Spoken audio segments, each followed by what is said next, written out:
njëri që del në pension në 2023-shin... Merë pension të pjesëshëm. Merë më pak se pensioni mesatar. Po pse ndodh kjo?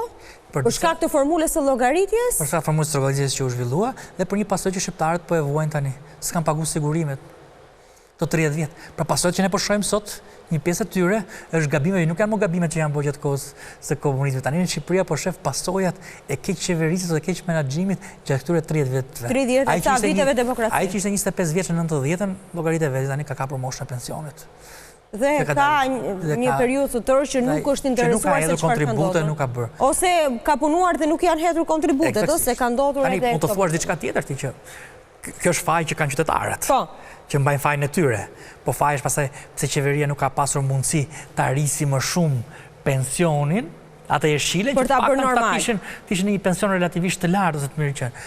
Kjo del pastaj si arsye reformave, të cilat ato fatkeqësisht kanë në një farë mënyrë nuk kanë ecur me atë progresi që duhet, sa i përket edhe formalizimit, po ashtu dhe sa i përket edhe transferimit të rritjes ekonomike në rritje pagash, rritje rrogash dhe në rritje mirëqenie për qytetarët. Pra Shqipërisë rriten pensionistët dhe pensionistët paguhen pak. Dhe skema është në një problem shumë të madh, megjithëse qeveria nuk e pranon. Skema e pensioneve problem. Në 10 vjeçarin tjetër. Po sigurisht, sepse nëse kemi më pak që paguhen për pensionistët që vetëm rriten. Pensionistëve i është rritur skema,